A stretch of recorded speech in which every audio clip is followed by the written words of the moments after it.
ayat-ayat Al-Quran yang relevan dengan keperawatan dan tafsirnya.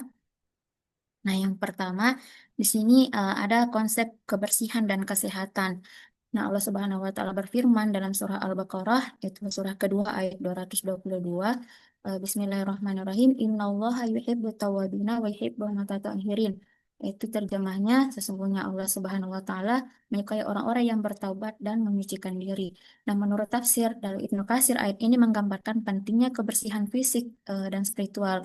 Dalam konteks keperawatan, prinsip kebersihan merupakan hal mendasar dalam pencegahan infeksi dan pengendalian penyakit.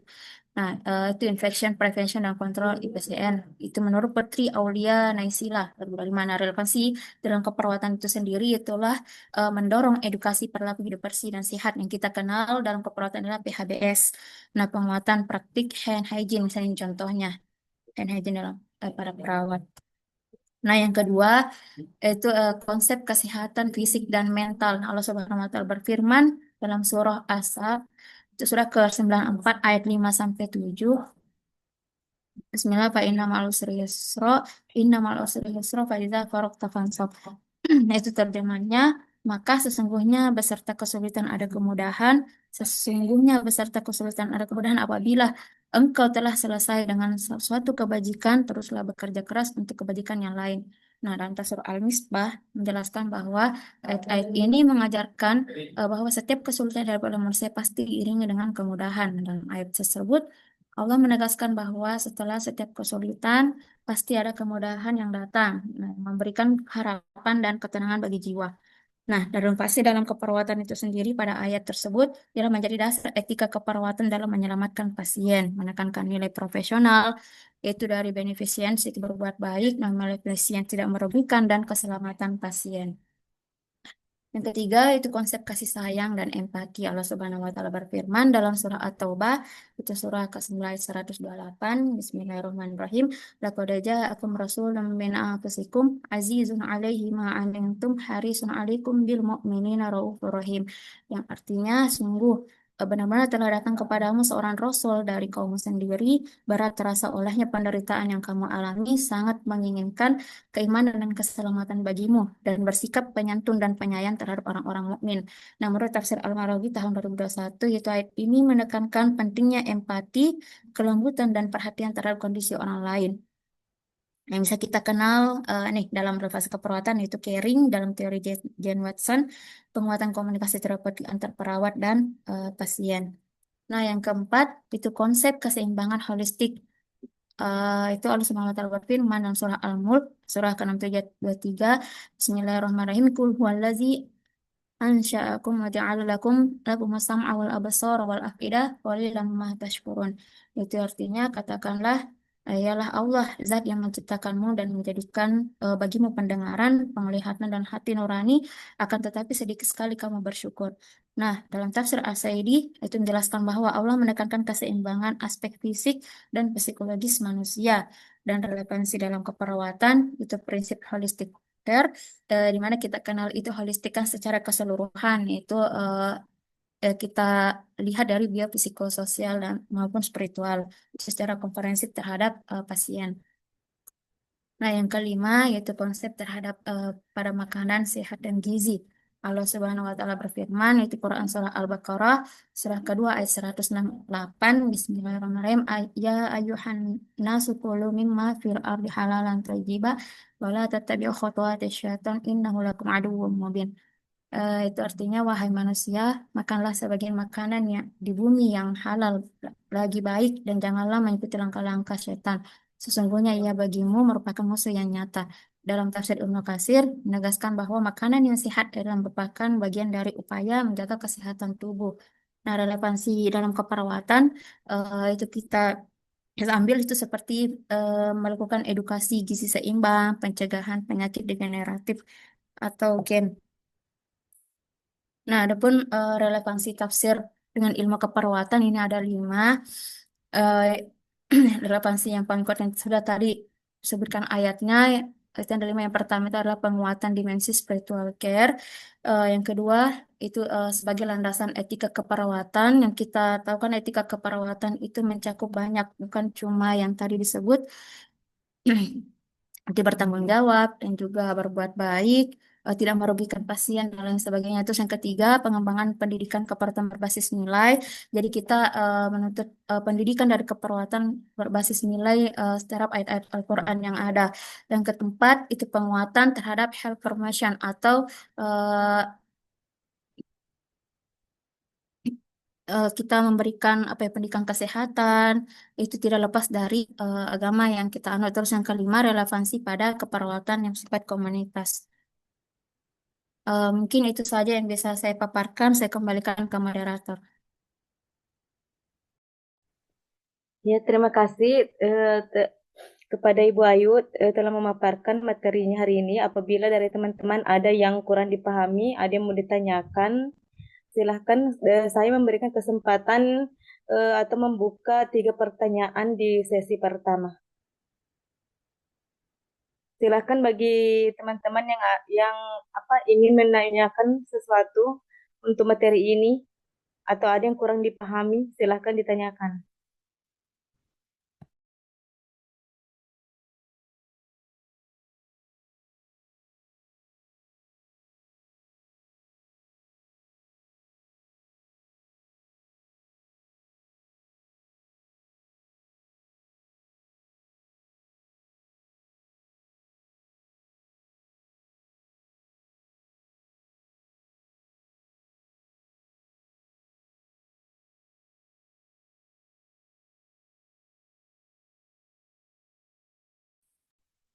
Ada yang mau bertanya?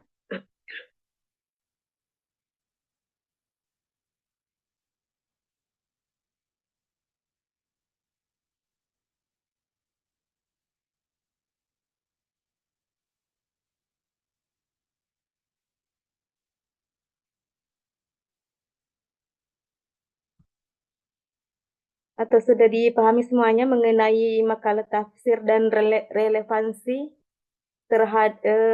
dengan keperawatan ini?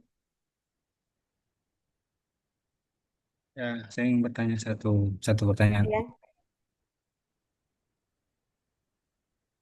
ya. Terima terima kasih atas kesempatan yang diberikan oleh moderator terkait dengan materi tafsir dan relevansinya dengan keperawatan. Di dalam makalah ini terbahaskan tentang apa itu tafsir, pengertiannya dan sebagainya. Yang ingin saya apa konfirmasi yaitu bahwa di sini kan ada relevansi tafsir dengan ilmu keperawatan. Nah, ada apakah ada sesuatu yang tidak relevan dengan tafsir ini? Kan kita membatasi ini bahwa hanya di keperawatan.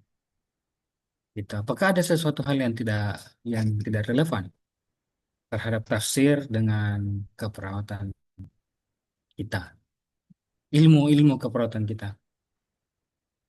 Itu saja mungkin bisa diperjelas. Terima kasih banyak.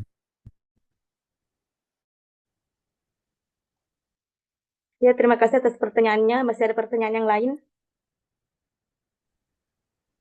Izin saya Ya, Nars. ya silakan Bu. Iya,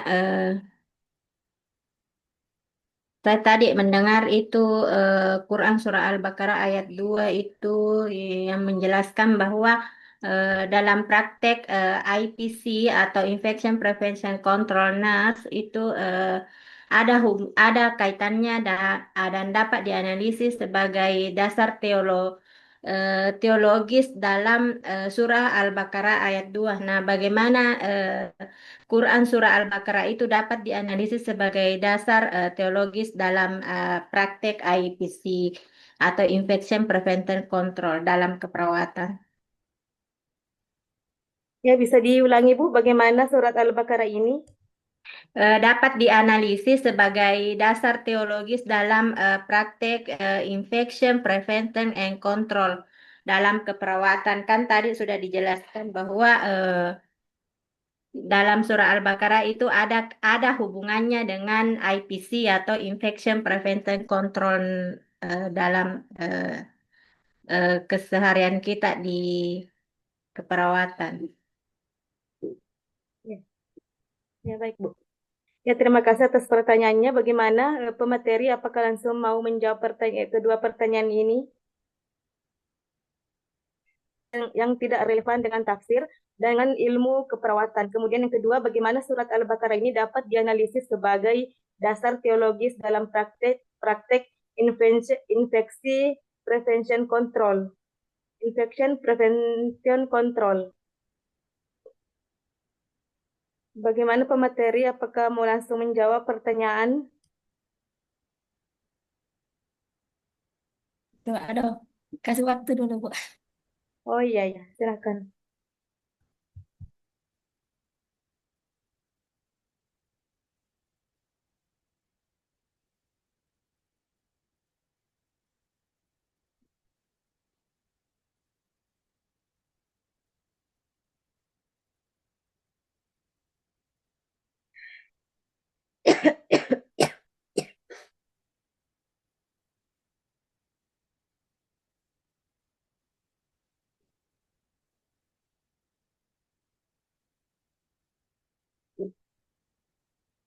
Saya bisa ulang tadi pertanyaannya Bu Hasriani. Yang kedua tadi,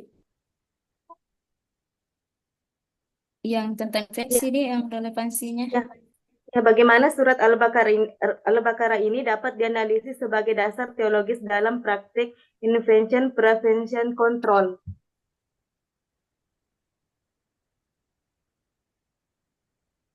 Ya. Mungkin saya bisa menjelaskan sedikit Ya, sebagaimana ayat surah Al-Baqarah kan situ tentang innallaha yuhibbut tawwabina wa yuhibbul mutatahhirin. Itu yang menyukai orang yang bertobat dan menyucikan diri. Kita menggarisbawahi kata menyucikan diri, di mana menyucikan diri itu dia fokus tentang kebersihan. Sementara kalau apa ya tadi tentang pencegahan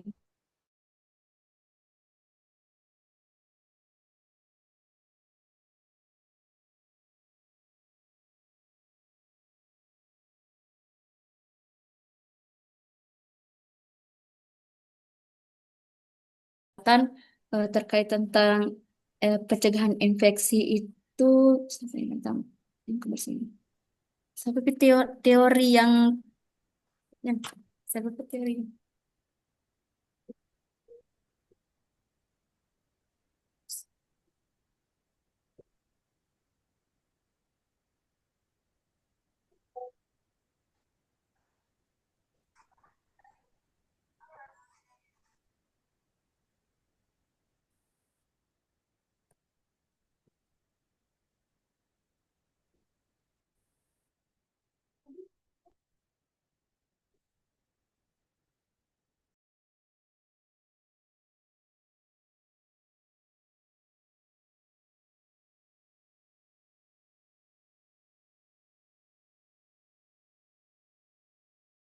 Terus kita bisa mengambil salah satu teori yaitu melalui imajin King yang tentang lingkungan, kebersihan lingkungan.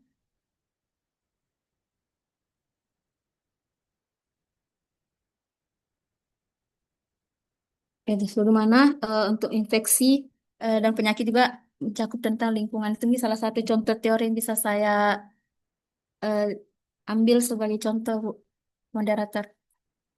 Yang bisa ditambahkan oleh teman saya. ya, jadi saya kembalikan ke penanya, Pak Firman, bagaimana? Apakah ada tanggapan dengan jawaban yang diberikan? Bu Hasriani, Bu, yang pertanyaan kedua. Oh, astaga. Oh iya, iya.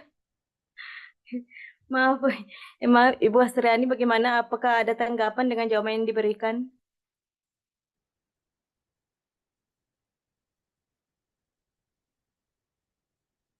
Ya, baik. Terima kasih atas jawabannya. Eh, Kenapa saya mempertanyakan ini? Ini mungkin salah satu pentingnya kita belajar bagaimana belajar tentang studi Al-Quran. Karena kenapa?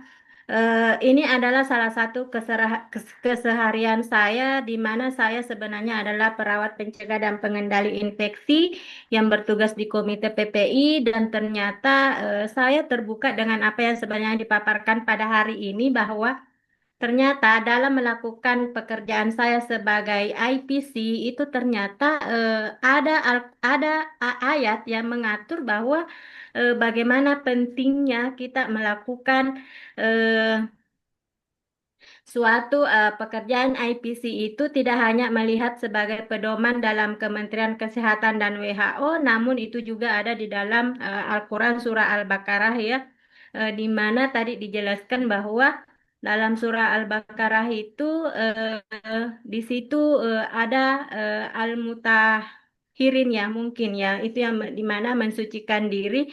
Ini sangat erat kaitannya dengan tugas saya sebagai IPC, di mana IPC itu merupakan bagaimana menempatkan kebersihan lingkungan, kebersihan personal diri, dan cuci tangan merupakan salah satu pilar utama dalam pencegahan dan pengendalian infeksi.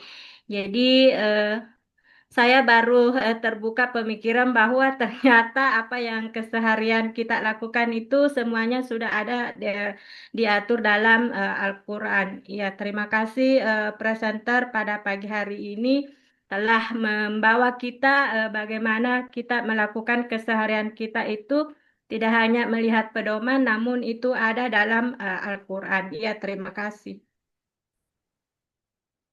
Ya, terima kasih, Bu. Eh, Bagaimana Bu Ayu, apakah tadi pertanyaan dari Pak Firman sudah dijawab? Soalnya tadi lagi jelek jaringan.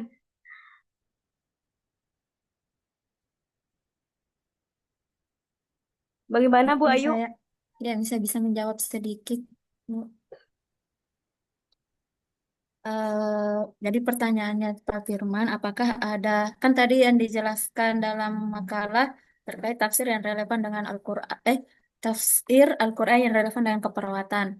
Nah, sementara pertanyaannya Pak Firman, apakah ada tafsir yang tidak relevan dengan keperawatan? Nah, eh, yang saya sempat dapat di sini itu ada tafsir yang tidak relevan dengan keperawatan, seperti menyebabkan tentang kesalahpahaman, diagnosis yang salah, dan pengobatan yang tidak efektif. Nah, sebagaimana untuk pengobatan yang tidak efektif, dia lebih mengarah untuk apa ya? Dia berbasis bukti dalam praktik keperawatan itu sendiri.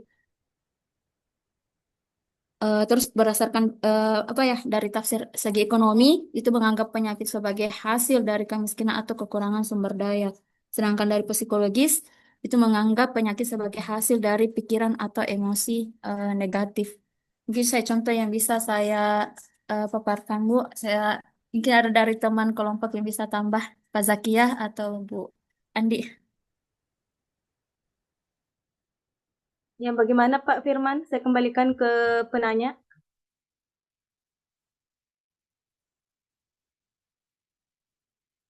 Seperti contohnya, terus eh, kalau kita mengatakan bahwa ada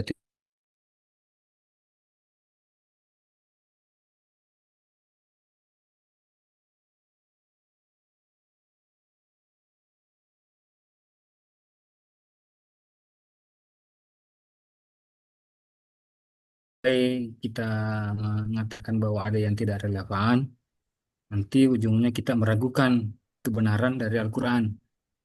Nah, tapi jawaban dari Bu Ayu Satriana sebenarnya sudah ini ya, sudah bisa memberikan gambaran. Cuma mungkin yang perlu kita garis bawahi bahwa ketika kita mengatakan bahwa ada yang tidak relevan, nah, ini mungkin perlu diluruskan bahwa eh, yang tidak yang tidak relevan itu apakah nanti akan mengganggu penjagaan dari Al-Quran itu sendiri, karena kita perlu kita ketahui bahwa Al-Quran itu adalah maksum, tidak ada keraguan di dalamnya. Dan seharusnya bahwa Al-Quran ini adalah patokan kita bersama. Semua cabang ilmu, disiplin ilmu harusnya bisa seperti itu mungkin. Makasih banyak. Ya, terima kasih. Bagaimana teman-teman yang lain? Apakah masih ada yang mau ditanyakan? Kalau sudah tidak ada lagi, maka Izin diskusi bertanya berjalan. satu. Iya, silakan, Bu, silakan, silakan. izin bertanya. Tadi kan saya membaca di makalahnya itu ada jenis-jenis tafsir. Nah, ada tafsir bil matsur, bil ra'i, tematik. Nah, bagaimana caranya kita dari ketiga tafsir itu yang mana bisa kita gunakan untuk eh, penelitian? Dan saya juga ketahui kan ada kitab-kitab tafsir Al-Misbah, apalagi tuh. Nah, bagaimana caranya kita memilih kitab tafsir yang baik untuk di tesis nanti? Terima kasih. Ya,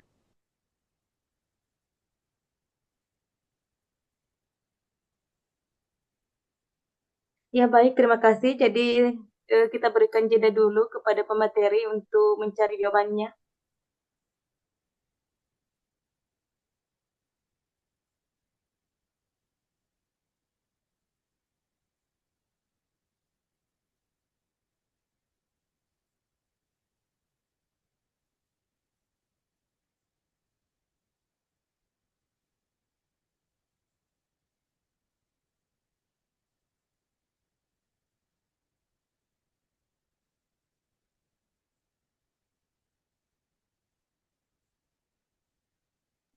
Ya, Bismillah, mungkin sedikit bisa saya jawab. Ya, ya, ya, Dari silakan. ketiga tak ya, terima kasih moderator. Dari ketiga yang kami paparkan itu tentang apa jenis tafsir itu ada tematik, ada tadi beroi. Nah, di antara tiga eh, apa ya jenis tafsir yang saya sangat pahami itu tentang tematik, itu melalui tema. Jadi misalnya di apa tesista tentang apa ya tentang PHBS salah satu contohnya. Berarti kita menuju ke tema tentang PHBS itu perilaku hidup bersih dan sehat. Dan saya sangat pahami itu tentang yang itu saja yang ketiga penelitian. Bisa bisa saya tambahkan itu Bu Ade.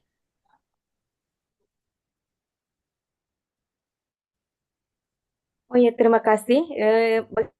Pada Ibu Wade, apakah sudah paham dengan jawaban yang diberikan?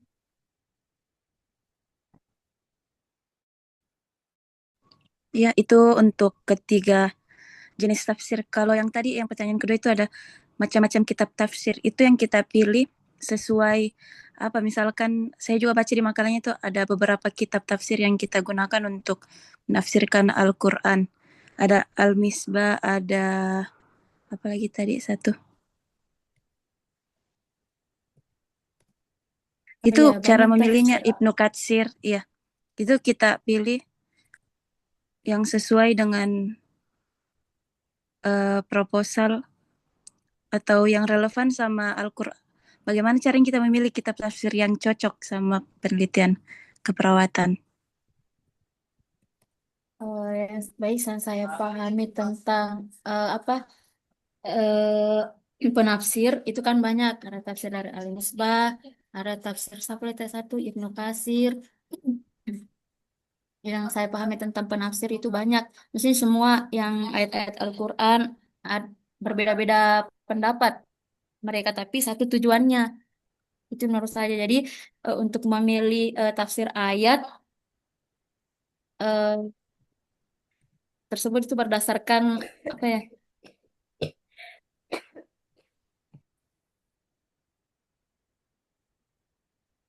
Itu kan apa yang dia tafsirkan dalam Al-Quran. Tapi untuk metode-metode mencarinya itu melalui aplikasi atau apa saya belum mendapatkan Bu Ade. Misalnya apakah dia masuk ke Ibnu Katsir, eh, karena pernah saya baca buku kitab tafsir itu berdasarkan apa ya ayat-ayat saja yang ingin saya dapatkan begitu dan cari penafsirnya itu saja yang pernah saya lakukan secara manual. Ini bisa ditambahkan oleh Bapak.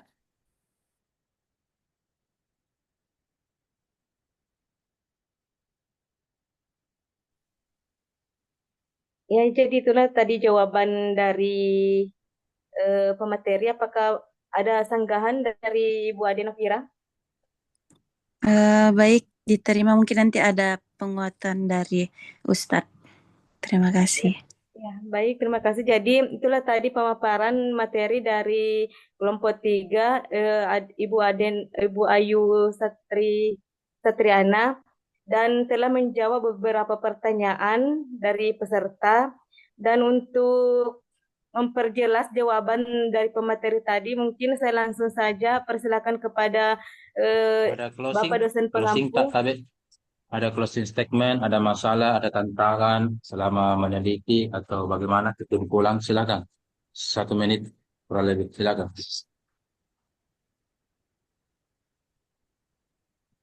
Maaf Pak, yang kasih closing statement itu yang pemateri atau yang Ya, pemateri, silakan.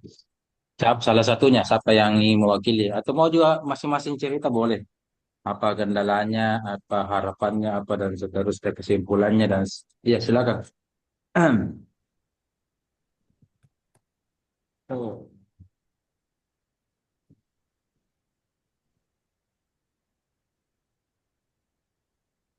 bagaimana Yusuf Triana? Apakah ada closing statement sebelum ditutup?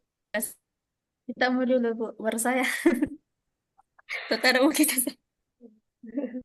Ya baik, kalau dari saya sebagai pemateri dari sebagai bagian dari pemateri kelompok 3 juga ini, seperti tadi yang disampaikan oleh Ibu Hastriani, bahwa ternyata apa yang kita lakukan di rumah sakit ini, khususnya tadi yang Ibu Hastriani sampaikan bahwa di apa lagi namanya bagian PPI itu ternyata ada hadis, ayat, dan tafsir dalam Al-Quran. Saya juga baru tahu di hari ini pada saat belajar pada saat pembahasan materi ini. Andaikan materi ini tidak dibahas, saya juga tidak tahu bahwa ternyata apa yang kita lakukan selama ini dalam dunia keperawatan itu ternyata ada dalam tafsir Al-Quran.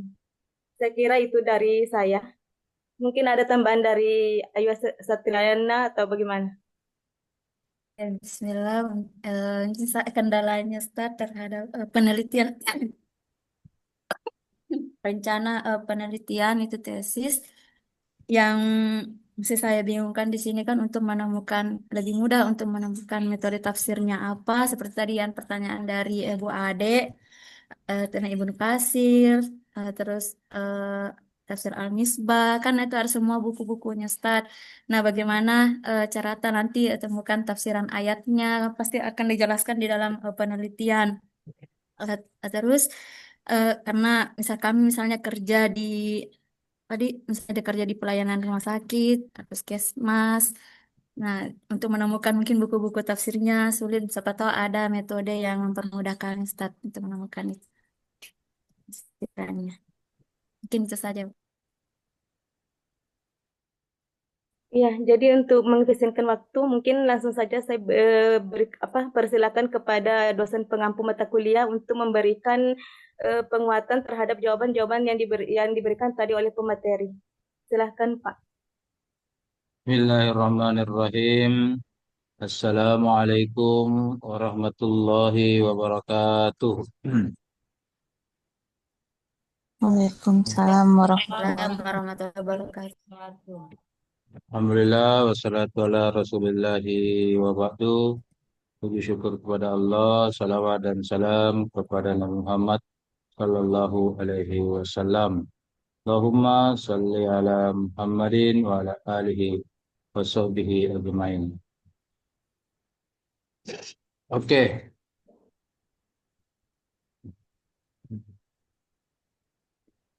sebelum kita mulai, saya mau cek sound dulu.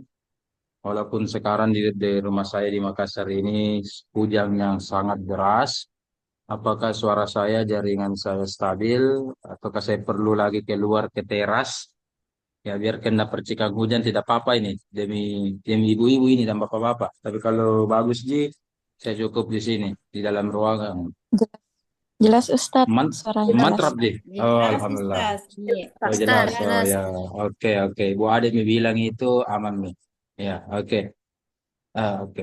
Sebelum saya jelaskan tentang integrasi dan relevansi ini, saya tadi penasaran terhadap jawaban dari kelompok 3 bahwa ada yang tidak relevan dalam Al-Quran. Persoalan atau perihal pertanyaannya Pak Firman.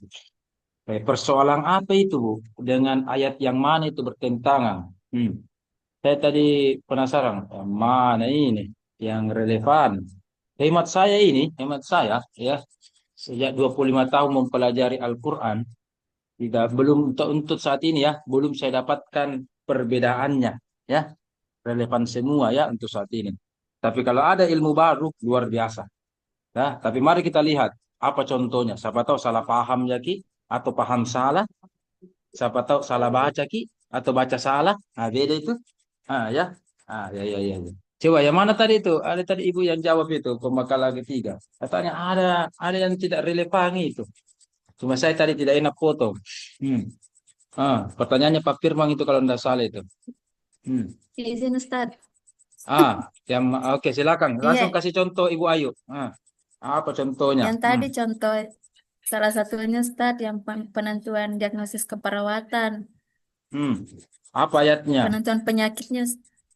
Apa ayatnya? Eh, Namanya tidak relevan berarti apa tadi? dibandingkan antara teori ilmiah dengan ayat. Teori. Ya. Yang mana Iya, ayatnya bahwa tidak relevan? Hmm. Hmm. Ustadz, kepikir ayatnya. Apa tadi dibilang tidak relevan? Hmm. Atau belum Udah ditemukan Ustadz, saya atau tadi tidak ada? enggak, Kenapa? pikiranku tadi Ustadz tidak relevan. Maksudnya saya kira bukan dalam ayat Al-Quran yang termasuk terus terhadap ini Ustadz keperawatan. Ya, maksudnya secara umum Ustadz. Tapi Pak Firman tadi Atau pertanyaannya apa? Pak Firman, ada tadi iya Pak Firman mana? Yang Anda masuk Pak Firman tafsir ayat ya Al-Quran yang atau apa ya? Yang tidak relevan dengan teori-teori kesehatan begitu. Bagaimana tadi Pak Firman? Betul, betul. Ayat atau hasil tafsirnya, Ustaz? Yang bertentangan dengan teori-teori Iya, kesehatan lah begitu atau teori ilmiah secara iya, umum ya. iya, iya. Baru jawabannya tadi pemakalah ketiga ini kelompok ketiga katanya ada yang tidak relevan. Makanya Pak Firman mengatakan, wah bahaya itu kalau tidak relevan bisa mengurangi kepercayaan kita, membuat kita ragu, ya. Padahal tadi di awal sudah bagus tentang konsep membersihkan diri sudah ada, tapi ditutup lagi dengan pernyataan bahwa ada yang tidak relevan. Kalau begitu, masa Al-Quran tidak relevan, ya kan? Hmm. Ah, Bagaimana Ibu? Jadi jawabannya coba kalau begitu coba dijawab ulang karena kita ini rekam. Apakah ada ayat yang tidak relevan atau semua relevan atau sebahagian atau semua tidak relevan? Silakan diulangi dulu jawabannya. Hmm.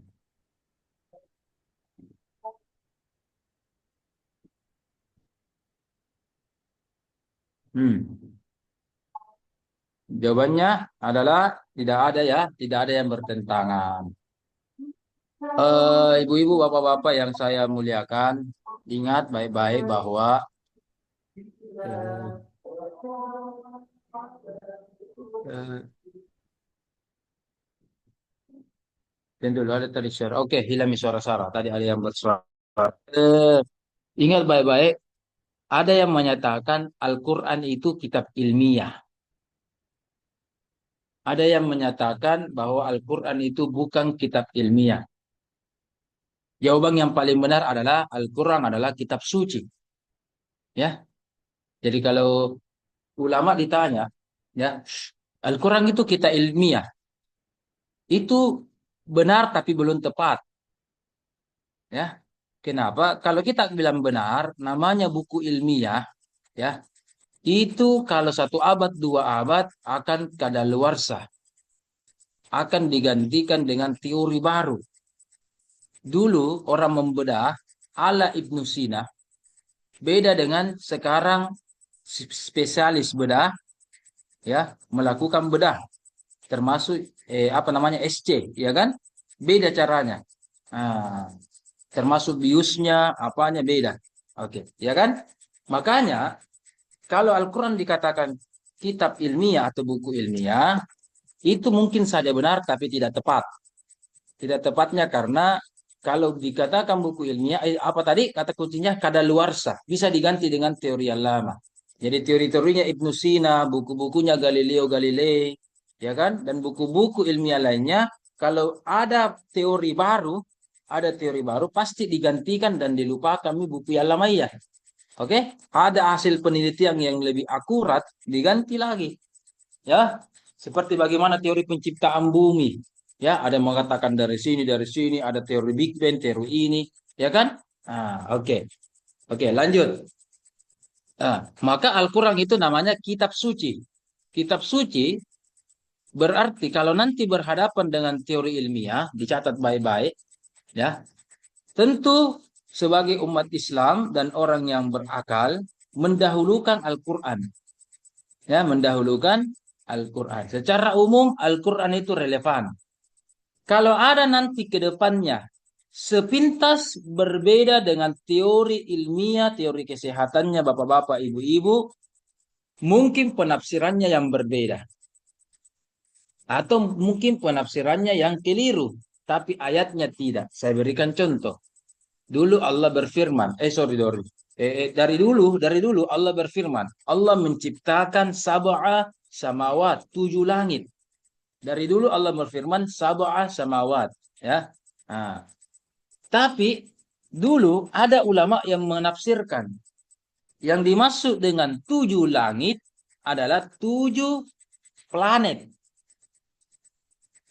Ketika Pluto didapat, ketika planet ke-8 didapat, ketika planet ke-10 didapat, ada yang bertanya, Al-Quran salah.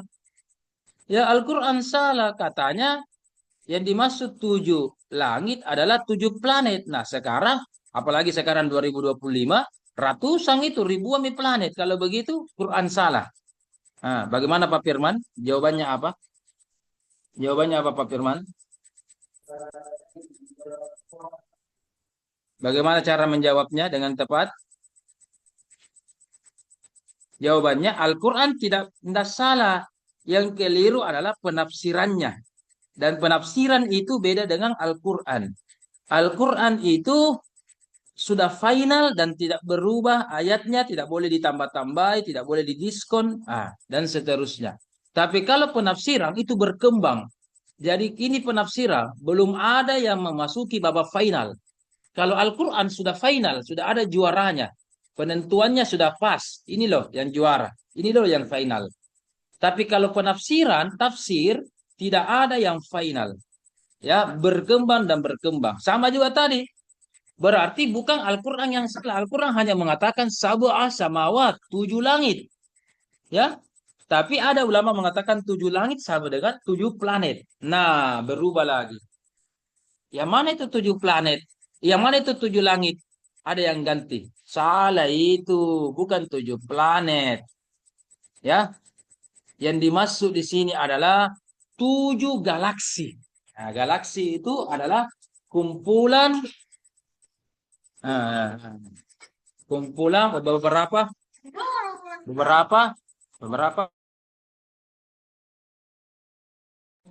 sorry salah saya. Jadi kumpulan beberapa galaksi, jadi 7 galaksi ya, satu planet terdiri baru begini, mataharinya satu galaksi Bima Sakti. Nah, ada yang menafsirkan, kemarin ada yang menafsirkan yang dimaksud 7 langit adalah 7 galaksi. Sekarang sejak beberapa tahun yang lalu ditemukan ternyata lebih 7 galaksi yang ditemukan oleh cendekiawan. Berarti berubah lagi tafsir. Berarti bukan lagi galaksi. Tetapi ada lagi menafsirkan yang terbaru. Ini untuk saat ini yang terbaru. Yaitu 7 super galaksi. Jadi satu galaksi ke pulang satu galaksi. Istilahnya begini. Satu dusun menjadi desa. Kumpulan desa menjadi camat. Ya kan? Kecamatan. Kecamatan menjadi kabupaten atau kota madya. Nah ini juga kumpulan super galaksi. Nah ya. Nanti besok-besok kalau ditemukan 7 super galaksi yang ada, kira-kira penafsirannya apa lagi? Galaksi Boboboi atau galaksi Samsung, galaksi apa namanya? Ya kan? Kira-kira apa? Berarti berkembang ya. Berarti Al-Quran hanya mengatakan 7 langit. silahkan bereksplorasi kira-kira maknanya apa, ya. Maknanya apa dari Al-Quran itu. Sebelum kita lebih lanjut, saya akan share bukti-bukti relevansi Al-Quran eh, di dunia nyata ini, ya. Kalau dunia gaib pasti lebih bagus lagi, tapi tidak bisa kita bahas di sini. Kalau dunia gaib pasti tidak terbukti. Oke, ada namanya Selat Gilbartar atau Jabal At-Tariq namanya. Ini diambil dari oke. Selat Gilbartar itu letaknya di sini Bapak-bapak Ibu-ibu. Ya, Gilbartar. Nah, Selat Gilbartar. Ini bagian atas ini adalah Eropa, ya, Spanyol dan ke atas ini ke bawah daerah Afrika. Oke. Antara dua benua Amerika dengan Eropa dengan Afrika ini sama-sama laut, tapi ada batasan di antaranya. Ini ada gambar laut, coba lihat. Dalam surah Ar-Rahman dikatakan, bainahuma barzakhul la yabghiyan. Antara dua laut, ya, antara dua laut itu ada pemisah di antaranya. Coba lihat, dua laut. Ya, oke. Dulu ada yang mengatakan antara laut dengan sungai. Memang kalau kita naik pesawat, ya, misalkan di Bandara Makassar, Soekarno-Hatta, kita ke atas akan melihat itu perbedaan antara sungai dengan laut. Karena memang ada tawar, ada asing. Jadi beda warnanya dan ada pemisahnya. Itu penafsiran klasik. Tapi penafsiran modern bukan hanya antara sungai dengan laut, antara tawar dengan laut. Secara ilmiah itu memang beda zatnya. Tapi coba lihat, ya, lautnya Eropa dengan lautnya Afrika sama-sama laut, sama-sama asin, tetapi kenapa ada yang memisah? Dalam Al-Quran dikatakan ada dua laut di bumi ini, yang dua laut itu sama-sama asing, tetapi ada pemisahnya. Ini fotonya dari satelit, ini fotonya dari atas, ya. Dua laut ini, di kiri itu lautnya Eropa, di kanan itu lautnya Afrika, ataukah tergantung warna kulit ini. Wallahu alam, ya. Saya tidak tahu ini kenapa beda warnanya. Dan coba lihat, ada garis putih pemisah antara keduanya. Antara keduanya. Coba lihat, sudah lihat. Coba lihat. Ini, ya, dalam Al-Quran surah Ar-Rahman itu surah yang ke-55, juz 27 dalam Al-Quran. Coba nanti lihat.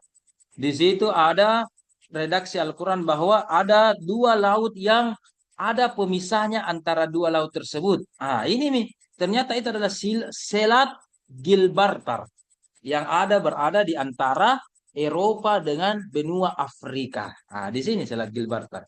Ya, itu membuktikan bahwa Al-Quran itu sangat luar biasa menjawab fenomena-fenomena yang ada di dalam Al-Quran. Itu terbukti penelitian-penelitiannya dan hasil-hasilnya itu tidak bertentangan dengan hasil-hasil ilmiah yang ada. Oke, kita lanjut. Sekarang kita fokuskan kepada relevansi dan integrasi. Sekaligus ini nanti saya tampilkan, semoga dipelajari baik-baik untuk papernya minggu depan. Berbicara tentang relevansi atau integrasi Al-Quran, coba dicatat baik-baik. Dan ini besok-besok berhubungan dengan tesista yang Anda tulis di UIN. Yang pertama ada prolognya. Jadi besok-besok kalau kita menulis sebuah tesis, ada prolog. Kemudian ada ayatnya dan terjemahnya. Sudah itu, setelah ada terjemahnya, masuk nih mata kuliah kita. Studi Al-Qur'annya. Setelah ada terjemahannya, di situ ada komentar. Ini ayat Makkiyah atau Madaniyah. Ini ayat apa asbabun nuzulnya, apa munasabahnya. Ya, catat itu. Apa tafsir bil ma'surnya? Tafsir bil ma'sur itu adalah bagaimana ini Al-Quran yang dibahas, kita hubungkan dengan Al-Quran atau ayat yang lain. Atau termasuk bil masur, ada ayat yang kita bahas sesuai dengan tema Anda tadi, seperti tadi tentang bersuci atau membersihkan diri, ada hadis Nabi yang kita ambil. Misalkan at-tuhuru syatrul iman, kebersihan sebagian daripada iman, ya kan? Kesucian sebagian daripada iman. Nah, itu. Kemudian ada pendapat sahabat atau tabi, bisa salah satunya saja sesuai dengan yang kita paham, yang kita dapatkan. Nah, ada tafsir birra'i atau pendapat-pendapat ulama. Tadi dikatakan Al-Misbah diambil atau kitab apa yang diambil? Jawabannya adalah silahkan baca berbagai tafsir yang ada. Ada biasa tafsir menghubungkan dengan tema kita. Ambil itu. Tapi kalau misalkan ada tafsir tidak mengambil atau tidak menghubungkan dengan tema kita, jangan ambil. Ya misalkan, ini Quraisy Shihab, nah tafsirkan ini tahu karena ini adalah tafsir modern. Dia hubungkan dengan tema saya. Ya, berarti ambil itu. Oke? Tetapi kalau ada tafsir tidak menghubungkan dengan itu, ya, tidak menghubungkan dengan tafsir kita, maka jangan ambil. Jadi cukup ambil kita tafsir yang kira-kira relevan dengan tema kita, dengan ayat yang kita bahas. Dan yang terakhir, ini yang banyak orang lupa. Ketika proses relevansi atau integrasi Al-Quran, harus Anda hubungkan korelasi ayat dengan tema. Tafsir, nah inilah tafsir tematik. Jadi kita hubungkan. Jadi ayat tadi yang kita bahas ini, apa hubungannya dengan tema kita ini? Ya kan? Tema kita K3. Apa kira-kira hubungannya ayat ini dengan tema kita? Siapa tahu kita cuma cocok-cocok logi. Oke. Untuk itu sekarang kita praktek. Yang bawa laptop, yang punya tugas kemari, ada yang kumpul bahkan, silahkan bisa lihat. Kita lihat cara kerjanya itu. Ya. Oke. Pertama apa tadi? Prolog. Ya, pertama tadi apa? Prolog. Kenapa penting prolog ketika nanti menulis skripsi, Bapak-bapak, Ibu-ibu? Ya. Karena itu adalah sebagai jembatan penghubung tema kita dengan ayat yang kita mau bahas. Jadi jembatannya. Ya, jembatannya. Oke. Kita ambil. Sudah lihat? Kita awali dengan prolog. Saya berikan contoh yang salah dulu. Contoh yang salah. Ya, contoh yang salah. Mentang-mentang temanya itu tentang kebersihan, tadi dibahas tentang kebersihan, dia bahas begini. Kita perbesar supaya lebih jelas. Ada yang bunyinya begini. Misalkan dia bilang dalam Al-Quran, perihal atau berbicara tentang perihal tentang mencuci tangan, ya, ini sesuai dengan Quran surah, Quran surah Al-Baqarah, Al-Baqarah. Ayat keberapa itu, Bu? Innallaha yuhibbut tawwabina wa yuhibbul mutatahhirin. Ada yang tahu? Surah Al-Baqarah ayat keberapa itu? 122. Bagus. 200. Bagus. Oke, triple 2. Oke. Nah, caranya, begini penulisannya seperti kita pelajari kemarin, garis miring 2, 2, 2, 2. Yaitu, ditulis di sini Al-Baqarah 2222. Oke. Kita berikan contoh lagi, kita kutip ayatnya ini 222, Al-Baqarah 22222. Mari kita lihat surah Al-Baqarah 222. Kita akan kutip di sini.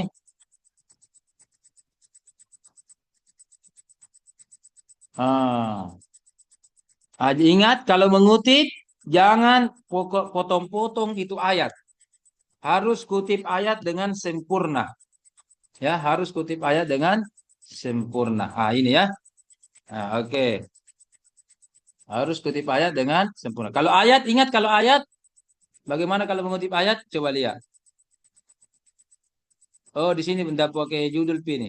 Oh, nanti kasih template. Saya lupa pakai template. Nanti kita pakai template bagaimana cara mengutip ayat, kemudian terjemahnya. Kalau terjemah,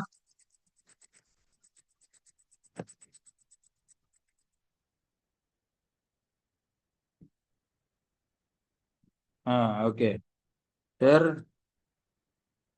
Terjemahnya. Di sini ada terjemahnya ya. Terjemahnya. Oke. Oke, supaya tidak kita setengah-setengah, kita langsung mengutip terjemahnya ayat ini. Jadi Anda kutip, coba lihat, di mana Anda mengambil terjemah. Sekarang kita praktek.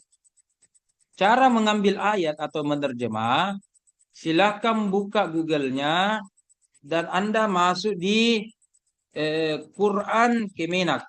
Karena di sini adalah ada terjemahan yang valid dan terbaru. Jangan buka aplikasi lain. Ya, coba lihat sudah tampil Quran Kemenak. Ambil ayat di sini dan ambil terjemahan ayat di sini. Ayo loading. Ya. Jadi besok-besok kita menulis tesis, besok-besok menulis paper, ya. Di sini enak, tinggal di copy paste. Jadi tak usah lagi ketik seperti tadi ayatnya itu cukup panjang, ada beberapa baris. Tinggal dicari. Oke. Tinggal dicari suratnya surah berapa. Seperti ini, kita mau cari surah Al-Baqarah. Oke. Sambil loading jaringan. Sambil cari di sini. Coba buka yang lain, Quran Kemenak, supaya Anda terbiasa mengutip. Ini masih pertanyaan pertama ini tentang relevansinya. Oh, masih loading. Oke, sambil menunggu loadingnya Quran Kemenaknya ini. Oke. Oke, kita lanjut tadi. Oke. Sudah ada terjemahnya, kita ambil. Sudah ada terjemahnya di sini. Oke, di bawahnya itu. Sebelum kita bahas lebih lanjut. Kira-kira prolognya benar atau tidak? Perihal tentang mencuci tangan ini sesuai dengan Quran Surah Al-Baqarah 22. Ya. Bagaimana Ibu Ayu? Kira-kira sesuai tidak ini prolognya? Sudah benar atau sudah tidak benar? Atau belum tepat? Ibu Ayu bisa menjawab?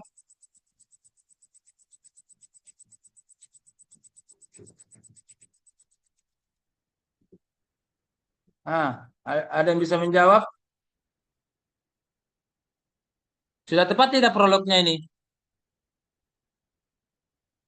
Bagaimana? Sudah tepat prolognya atau belum? Ayo, bantu saya jawab, benar atau salah?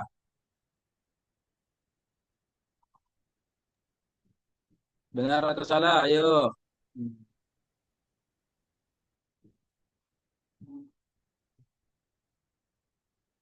Prolognya Ayolah. mungkin Belum? Kenapa belum? karena apa ya? Harus ada penjelasannya mungkin Ustaz sebelumnya Ustaz. Ini penjelasannya katanya mencuci tangan sesuai dengan ini. Itu prolognya dia masuk. Masih bersifat umum Ustaz, mencuci tangan. Masih bersifat umum. Bagus. Di ayat itu tidak ada kata-kata mencuci tangan. Yang ada cuma Allah suka orang yang bersih atau bersuci. Ya, berarti prolognya salah. Oke? Jadi saya ulang, prolognya tidak tepat. Kenapa prolognya tidak tepat? Karena di ayat itu tidak ada yang tertulis tentang kata. cuci tangan. Nah, tidak ada ya. Nah, tidak ada. Tetapi yang ada adalah sesungguhnya Allah. Ini. Saya akan copy terjemahannya. Hmm. Oke.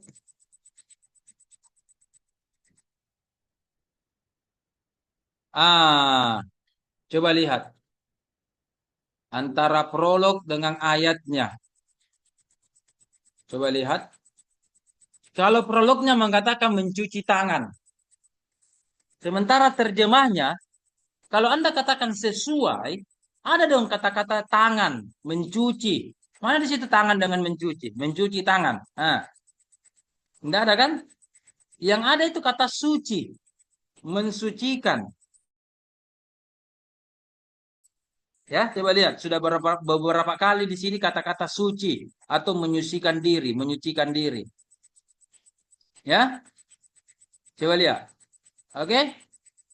Ada yang bisa bantu saya? Berarti prolognya apa? Prolognya apa? Coba Pak Firman bisa tanya apa prolognya kira-kira Pak Firman? Kalau begini, Anda katakan tadi tidak sesuai.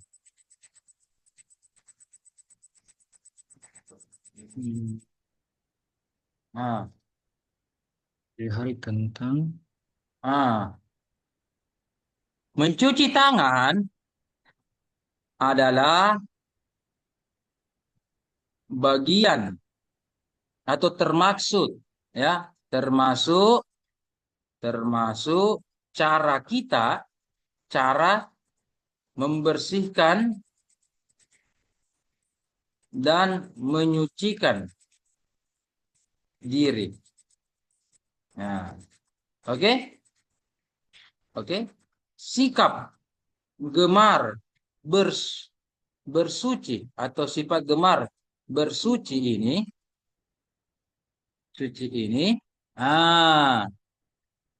ini sesuai dengan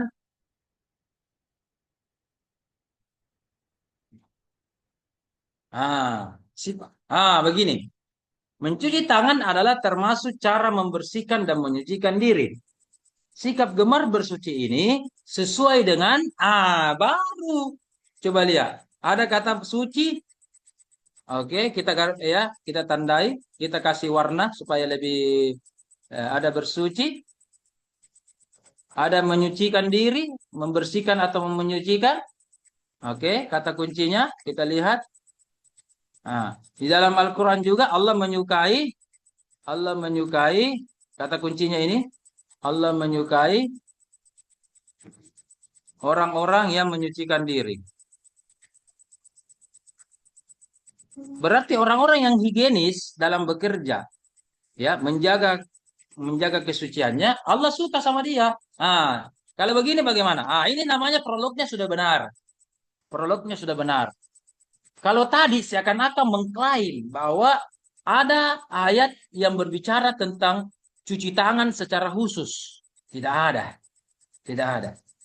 Yang ada adalah cuci tangan itu adalah salah satu sikap kita untuk cara kita untuk membersihkan dan menyucikan diri. Cuci tangan ya.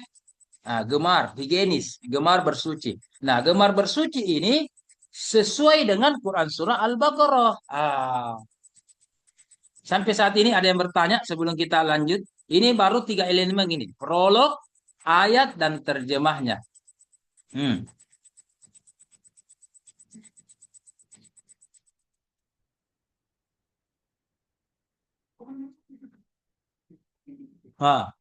Ada yang ingin bertanya?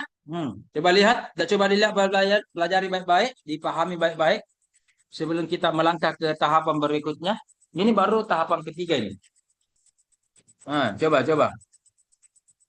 Ada yang ingin bertanya atau sudah paham atau belum saya ulangi lagi? Silakan. Saya tampilkan ini, silakan. Ada yang mau bertanya atau apa? Bilang Ki. Kalau tidak bilang Ki sekarang, tidak mengerti, tidak ku tahu gitu, paham kita tidak? Bilang Ki, ibu bapak-bapak.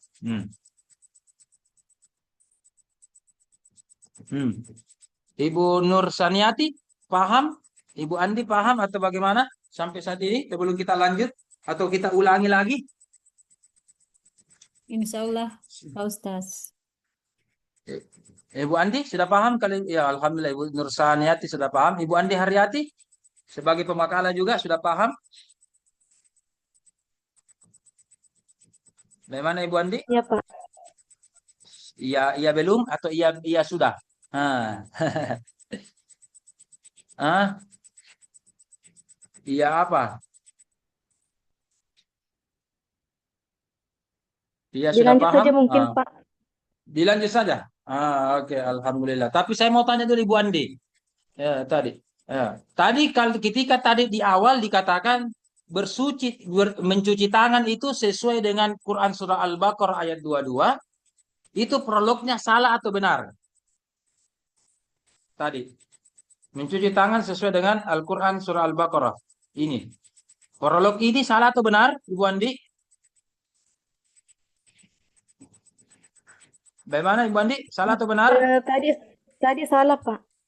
Salah. Letak salahnya apa? Jelaskan sama teman-teman. Letak salahnya apa? Di mana? Hmm. Letak salahnya tadi, sebelumnya ini. Sebelumnya ini.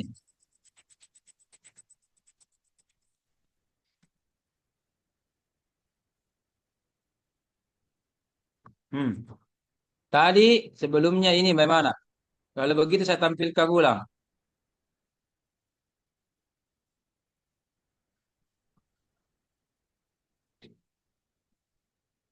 Oke.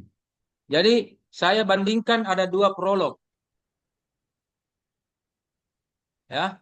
Ada prolog yang warna merah, ada prolog yang warna biru. Kita bandingkan. Terkadang kita itu membandingkan tapi baru mengerti. Nah, ya kan? Warna biru. Nah. Coba Ibu Andi, yang pertama salahnya letaknya di mana? Yang dua benar letaknya di mana? Coba. Yang Dari penulisannya, Pak. Kenapa? Kenapa? Yang pertama prolognya salah. Terbalik. Yang Apanya pertama terbalik? terbalik penulisannya. Kenapa terbalik? Yang mana terbalik? Tak bolak-balik, terbolak-balik, tak balik. Kayak lagu saja. Apanya tak balik, bolak-balik? Apa? Mana terbalik? Yang pertama, perihal tentang mencuci tangan. Yang mana tak balik paling bukan mencuci tangan, tangan mencuci, begitu? Apakah? Ah, Lokasi penulisannya, Pak.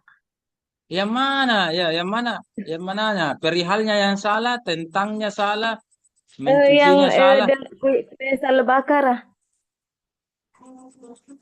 Kenapa Al-Baqarah? Sudah. Kenapa Al-Baqarahnya? Al-Baqarah. Kenapa Al-Baqarah, Bu? Apa Al-Baqarah, Ibu?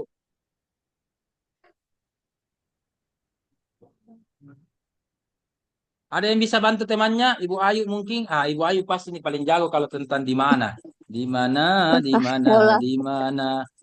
Coba. Kalau yang pertama Bismillah, yang warna mungkin merah. Ustaz. Silakan, silakan. Kalau saya Ustaz, yang pertama kan belum jelas itu cuci tangan, dia penjelasannya singkat, langsung menyebutkan ayat. Misalnya, program cuci tangan sesuai dengan ayat tersebut. Nah, sementara yang kedua, termasuk cara membersihkan dan mencucikan diri, itu sudah termasuk dari ayat sebagai prolognya, Ustaz, pembuka. Ada prolognya ya. Ya. Yang merah ini Ibu Andi dan kawan-kawan bagus. Ya, mencuci tangan. Dia katakan, ini coba lihat. Mencuci tangan sesuai dengan Al-Quran. Ya. Mencuci Al-Quran sesuai dengan Al-Quran. Ya. Oke. Nah, kalau katakan mencuci tangan sesuai dengan Al-Quran, coba lihat terjemahnya. Coba lihat terjemahnya. Coba lihat terjemahnya. Terjemahnya tidak ada kata-kata mencuci tangan. Berarti prolognya salah. Ya, prolognya salah. Prolognya salah. Kenapa hilang ini Al-Baqarahnya? Ya, jadi prolognya salah karena tidak ada kata-kata mencuci tangan. Berarti jangan pakai begini. Jadi Anda biasa ketika prolog itu saya lihat banyak senior-senior tak kemarin maupun yang S1 itu saya lihat ketika dia mengutip, ya dia langsung mengklaim, menjustifikasi. Ya, misalkan dia berbicara tentang tumbuh-tumbuhan atau tanaman-tanaman tertentu. Ya, nah, dia katakan tuh tanaman ini sesuai dengan Al-Quran. Padahal tidak ada itu tanaman ini dalam Al-Quran. Jadi tidak semua itu tanaman atau buah-buahan atau tumbuhan ada dalam Al-Quran. Durian tidak ada. Mandike tidak ada dalam Al-Quran. Ya kan? Langsa tidak ada. Yang ada dalam Al-Quran itu cuma tumbuhan apa? Kurma, apalagi rumput-rumputan, delima, pohon pisang, dan seterusnya. Jadi itu saja yang ada dalam Al-Quran. Dia katakan, ini relevansinya adalah sesuai dengan Al-Quran. Nah, mana buah-buahan tersebut dalam Al-Quran? Tidak ada kan? Tidak ada. Nah, sama ini, Anda cari mencuci tangan, baru tidak ada dalam Al-Quran mencuci tangan. Tidak berhubungan. Ya, tidak berhubungan. Kalau begitu, prolognya salah. Jadi prolog yang warna merah jangan pakai ibu-ibu bapak-bapak. Ya, jangan pakai ini prolog yang warna merah. Tapi Anda pakai prolog yang warna ini. Contohnya ini. Jadi Anda dulu tarik itu variabel tak, judul tak, kita tarik dulu, kita hubungkan dengan kata kunci di ayat. Nah, caranya membuat prolog, catat baik-baik. Cara membuat prolog adalah tarik variabel kita ke dalam kata atau istilah Al-Quran. Coba lihat. Tema kita tentang mencuci tangan. Ya, mencuci tangan. Ya, jangan ini langsung tarik kepada ayat karena kata mencuci tangan tidak ada dalam Al-Quran. Tapi lihat di kata Al-Quran ada kata-kata apa? Ya, kata-kata apa dalam Al-Quran? Ada kata-kata bersuci, atau menyucikan diri. Ya, berarti judul kita adalah variabel kita mencuci tangan. Alhamdulillah. Kemudian bahasa Al-Quran yang ada hubungannya dengan mencuci tangan adalah menyucikan diri. Nah, buat prolognya itu menjembatangi. Nah, saya tadi di awal mengatakan menjembatangi. Variabel Anda cuci tangan. Kemudian bahasa Al-Quran adalah menyucikan diri. Nah, buat itu prolognya supaya nyambung ya. Nah, mencuci tangan adalah termasuk cara membersihkan dan menyucikan diri. Sikap gemar bersuci ini sesuai dengan firman Allah. Nah, begitu. Jadi itu prolognya, ya. Prolognya. Tentang K3. Jangan langsung katakan K3 sesuai dengan Al-Qur'an. Nah, coba kita kira. Apa itu kepanjangannya K3? Coba bantu saya. Apa kepanjangannya K3? K yang pertama apa? Selamatan. Ayo. Keselamatan. Iya, coba. Keselamatan. Apa lagi? Kerja. Ayo. Keselamatan dan kesehatan kerja. Oh, dan Keselamatan kesehatan kerja. dan kesehatan kerja. Ada dannya. Kerja. Keselamatan dan kesehatan kerja langsung Anda katakan sesuai dengan Al-Quran. Ya, sesuai dengan Quran surah apa begitu, Al-Baqarah, Al-A'la dan seterusnya. Ya. Oke. Nah, di mana keselamatan kerja? Di mana di situ kesehatan kerja? Ya kan? Kalau tidak ada, turunkan dulu. Misalkan ada kata-kata dalam Al-Quran surah Quraisy. Alladzi at'amahum min ju'in wa amanahum min khauf. Jadi Allah itu memberikan kita rasa aman. Jadi ada kata-kata di situ wa amanahum, memberi rasa aman, memberi keamanan atau keamanan. Ya. Nah, kalau ayat ini yang didapat, cuma ini didapat, kecuali ada yang lain, ada kata-kata selamat kerja, kesehatan kerja, tetapi secara umum kesehatan kerja tidak ada, keselamatan kerja juga secara umum tidak ada, ya, tapi keselamatan yang lebih umum ada. Tapi secara khusus kerja tidak ada, tetapi keselamatan umum ada. Nah, kalau misalkan Anda hubungkan Di ayat itu ada kata-kata rasa aman atau keamanan. Allah ya bahwa terciptanya keamanan atau rasa aman. Nah, berarti di sini Anda harus hubungkan dulu berbicara tentang keselamatan dan kerja, Anda hubungkan ini ya bisa membuat rasa aman. Jadi kalau orang selamat, ya kan? Kenapa orang kalau bekerja ada misalkan bekerja bangunan bagaimana? Ada topi-topinya, ada apa namanya? Helm-helmnya. Kenapa pakai helm itu? Ya, supaya aman kan? Di gedung-gedung itu selain pintu utama ada yang di samping itu kalau tidak salah teori ketiga itu ada di samping anu ya, pintu keselamatan. Ya, pintu darurat. Ada begitu teori ketiga? Ada dalam pembangunan? Ada. Iya ada, Pak. Hai. Ada. Ada kan? Ya kalau dalam Iya. membangun juga kita pakai topi, pakai helm itu kan? Ya kenapa bukan pakai topi saja? Supaya lebih lebih keren. Kenapa pakai topi itu kan keamanan. Kenapa ada pintu samping? Kalau ada jadi kebakaran, ya supaya selamat dan aman kita dari kebakaran, itu apa? Ya kan ada pintu darurat di samping, bukan hanya pintu tengah kan? Pintu samping, pintu darurat. Ya, oke, dan seterusnya. Makanya di pasca juga itu ada begitu, pintu sampingnya itu, ada juga pintu belakangnya itu sebagai pintu darurat. Nah, ya. Nah, Anda hubungkan, keselamatan itu berkaitan dengan rasa aman, membuat narasi berbicara tentang pentingnya rasa aman atau pentingnya memberikan keamanan kepada orang lain. Hal ini sesuai dengan Quran surah apa tadi? Surah Quraisy. Begitu ayat ini. Apa bunyinya ini nih? Ya, alladzi at'amahum min ju'in wa amanahum min khauf. Allah itu memberikan rasa aman dari rasa ketakutan. Berarti inti dari ketiga bagaimana orang itu aman bekerja dan tidak ada rasa was-was, tidak ada rasa takut ya. Takut dalam bekerja dan seterusnya. Makanya kalau di gedung-gedung kan ada kan apar ya. Itu kan bagian dari ketiga, ada aparnya ya. Apar. Atau lapar maki sekarang ya. Berhenti maki peng kalau lapar maki. Siapa tahu lapar nih bukan mie apar. Sampai saat ini ada yang bertanya sebelum kita apa nih? Jam 12 milewa azam nih. Kita lanjut ini atau kita sholat ini atau kita berhenti maki ini? Saya ini tergantung ibu-ibu bapak-bapak aja nih. Bagaimana? Kita lanjut sedikit Pak Neng. Kasih selesai tadi apa tadi? Apa tadi? Contohnya sebelum kita lanjut 2-3 menit lagi. Baru setelah itu ingat setelah ada terjemah, coba lihat baik-baik ibu-ibu bapak-bapak. Oke. Ada tadi di sini terjemahnya. Sudah itu Anda bahas ini ayat Makkiyah, Madani. Al-Baqarah ayat tersebut termasuk ayat Makkiyah. Ini asbabun nuzul kalau ada, tidak semua ayat ada asbabun nuzulnya. Kalau ada silahkan, kalau tidak ada skip, langgai, langsung munasabahnya. Ayat ini berbicara tentang ini, kaitannya dengan ini. Bagaimana itu munasabah? Bagaimana itu munasabah? Kita langsung praktek.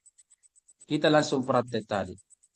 Coba lihat, munasabah itu apa tadi? Hubungan antara ayat dengan ayat, baik internal atau maupun eksternal ayat. Contoh, ya, coba lihat. Berdasarkan ayat ini menyucikan diri, ya. Apa hubungannya dengan kata Allah menyukai? Ya, dengan kata-kata menyucikan diri. Ternyata munasabahnya ayat ini selain menyucikan diri ada dalam Al-Qur'an atau anjuran mencucikan diri ada dalam Al-Qur'an, ada dalam agama Islam. Bukan hanya itu. Dari aspek munasabah kita bisa baca secara sepintas, coba lihat terjemahnya. Jangankan ini sesuai dengan Al-Qur'an, sikap menyucikan diri termasuk berarti kalau kita rajin cuci tangan, higienis dan seterusnya, ternyata perbuatan tersebut Allah apa? Allah sukai. Allah sukai. Ya kan? Allah sukai. Oke? Bahkan kita lihat, coba lihat di atas ini, mohon maaf, ada masalah apa ini suami istri, ada masalah apalagi haid, ya, dan seterusnya. Berarti kalau dalam Al-Quran Ketiga atau sorry bukan ketiga apa tadi kesucian jangankan bersuci di kantor, bersih di kantor kita, ternyata bersih dan kehidupan bersih di rumah itu juga diutamakan dalam Al-Quran. Coba lihat, ini perkara rumah tangga loh, perkara rumah tangga, haid, ya, apalagi nih suami istri, ada sini apalagi ada kotoran, ada apa dan sebagainya. Coba lihat, ya ternyata ya saking mementingkannya Al-Quran. Coba lihat, kenapa orang kalau haid disuruh waktu mandi? Ya, ah, sama dengan analoginya, kenapa orang kotor tangannya disuruh cuci tangan? Ya kan? Kalau jadi yang dicuci adalah yang kotor, betul? Ya kan? Yang dicuci adalah yang kotor. Masa masa kotor tanganku, kakiku kucuci? Ya kan? Tidak nyambung kan? Ya. Mohon maaf, haid berarti itu yang suci, itu yang kotor. Bersihkan dan bersihkan sekaligus kesempurnakan dengan mandi. Jadi, ya kan? Makanya coba lihat kalau kita bapak-bapak, ibu-ibu kotor tangan kita, kotor tangan kita, bukan itu cuma ini dicuci toh. Misalkan ini kotor tangan kita, cuma ini saya dicuci. Sudah nih. Bahkan ada kan cara tutorial cuci tangannya, digosok-gosok begini, di apa, belum lagi kuku. Panjang sekali itu saya lihat, belum lagi diputar-putar. Begitu. Begitu Ibu Muftiatul Karimah cara mencuci tangan. Begitu kan? Atau langsung saja ada air, sabun. Sudah nih, 1 detik. Sudah nih, sudah nih. Enggak kan? Tapi bagaimana cara cuci tangan? Ya kan? Bagus kan? Ini juga. Jadi bukan hanya itu. Mungkin yang di samping-sampingnya juga sama. Ketika kita haid, mungkin bagian bawah saja yang kotor. Tetapi Al-Quran saking cintanya bersuci, bahkan dari kepala sampai ujung kaki kasih bersih semua. Tak kalah ki mandi, tak kalah ki bersuci. Ya, dan seterusnya. Begitu Bapak-Bapak, Ibu-Ibu ya. Jadi tadi itu slide saya minta difoto baik-baik ini. Ya. Ini nanti papernya bagus, nanti disesuaikan dengan ini ya. Ini formatnya, sudah ada formatnya saya buat. Silahkan diperbaiki. Sudah ada yang buat, tinggal direvisi sedikit. Kemudian dikumpul. Jadi minggu depan paling lambat hari Jumat, insya Allah Jumat sore sudah dikumpul semua. Kemudian Sabtu pagi kita bahas satu persatu dan semua akan diberikan kesempatan 5 menit untuk mempresentasikan secara singkat paper yang dia buat ya, sekaligus kita koreksi. Alhamdulillah. Ada pertanyaan sebelum kita tutup? Sudah azan, sudah qomat. Alhamdulillah. Anda ada yang bertanya? Iya. Pulang makin pada ini deh. Habis ini deh. Ada yang bertanya sebelum kita kasih tugas ya. Sebelum bapak-bapak ibu-ibu kumpul papernya minggu depan. Nanti bilang, Tapi tidak Ustadz, tahu Ustaz. Oh, Ibu Ade. Silakan Ibu Ade. Ustadz, ini isi papernya nanti langsung ayat-ayat saja yang relevan sama rencana penelitiannya kami. Isi papernya begini. Kurang lebih. Apa tadi tema mencuci tangan? Apa tadi Iya, temanya? misalkan Termasuk apa Ustadz tadi? judulnya Apa namanya judulnya? PHBS. Misalkan Apa? perilaku hidup bersih. Perilaku hidup bersih. Perilaku hidup bersih. Misalkan tema ini ya, PHBS. PHBS. Iya, misalkan ya kan? Begini PHBS ya. Oke. Saya sekarang share. Begini ya. Anda PHBS, nanti kita saja ini ya. Oke. Mungkin Anda definisikan sedikit itu PHBS apa ya? PHBS apa tadi? Sini. Apa tadi? PHBS adalah apa gitu ya secara umum. Kemudian ada tentang mencuci tangannya dan seterusnya. Nah, ini nih masuk ini. Ada temata, temanya PHBS. Kasih narasi sedikit supaya kita paham apa itu PHBS, supaya kita sepakat apa itu PHBS. Kemudian ini, ada di antara PHBS itu mencuci tangan. Mencuci tangan adalah termasuk, ini prolognya. Jadi sesuai kami tadi dengan mana? Itu tadi, ini. Dengan ini. Jadi ada mi tadi temata, ada mi prolog, ayat, terjemah, ada mi kajian studi Quran apakah Makkiyah, Madaniyah, Munasabah dan seterusnya sesuai yang kita tahu saja di sini. Dan ini yang terakhir, korelasi ayat tersebut dengan tema. Ini yang paling penting. Kita bahas dulu sedikit ini korelasinya. Berarti kalau kita tadi bicara tentang PHBS, setelah kita jelaskan tadi tafsir-tafsirnya, langsung kita buka korelasi atau buka relevansi, ya. Jadi relevansinya berdasarkan ayat tersebut, ya. Allah menyukai sikap menyucikan diri, ya, menyucikan diri dalam kehidupan sehari-hari. Misalkan begitu, dalam kehidupan sehari-hari. Jadi kita hubungkan, ternyata ayat tersebut, jangankan sikap mencucikan diri itu bagus, Allah juga menyukai dalam kehidupan sehari-hari misalkan. Ini namanya relevansi. Jadi ayat tersebut berbicara tentang bagaimana Allah menyukai sifat menyucikan diri, termasuk PHBS itu yang Anda katakan tadi. Begitu. Jadi itu ada relevansinya. Begitu Bapak-Bapak Ibu-Ibu. Jadi tugasnya peperta kemarin, saya ulang lagi, coba foto ini atau screenshot ini, supaya tidak hilang, ya. Begitu. Oke, masih ada lagi? Alhamdulillah sudah komat, kita sudah bisa sholat asar, sholat duhur ini. Masih ada lagi? Sudah Izin cukup? bertanya Silakan. sedikit. Silakan Ibu. Silakan. Banyak-banyak Ya, juga tidak ini apa-apa. nanti model papernya satu ayat, jadi Pak dijelaskan. Iya, satu ayatmu saja. Jangan pakai banyak-banyak. Nanti saya merepotkan kita semua, jangan pakai ayat-ayat. Jadi itu tadi contohnya, ada mi ayatnya, ada mi pengertiannya singkat, ada mi temanya, ada mi tadi PHBS apa, kemudian ada mi prolognya. Ini nih, kita sesuaikan ini. Satu ayatmu saja. Tinggal penjelasannya itu ayat. Ada tafsir bil masurnya kah? Ada tafsir bil ra'yinya kah? Bagus kalau kasih referensi ya. Kasih referensi. Di mana ki ambil. Itu lebih bagus itu kalau ada referensi. Tadi dikatakan tafsir al-misbah boleh. Ada online-nya, ada offline-nya boleh. Ya, bahkan ibu-ibu silakan bisa pelajari itu. Perpustakaan nasional juga itu kita bisa pinjam buku secara online. Bahkan di UIN Alauddin juga, perpustakaan UIN juga, ya. Bisa juga kita pinjam buku secara online. Jadi sekarang itu hebat nih masa Hatta ini. Jadi sekarang pinjam buku bukan hanya langsung datang ke perpus, ya, lewat internet, pinjam bukunya bisa secara online, ya. Bagaimana caranya nanti ditanyakan di perpustakaan itu.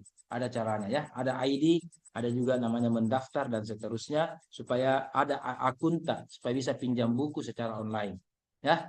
Dan secara umum buku yang saya share kemarin, kumpulan buku-buku situ silahkan itu Ibu Andi ya. Mungkin ada di situ jawabannya semua ya, atau sebagian. Masih ada lagi yang lain ibu-ibu bapak-bapak? Cukup satu ayat saja, tidak usah banyak-banyak. Alhamdulillah. Cukup?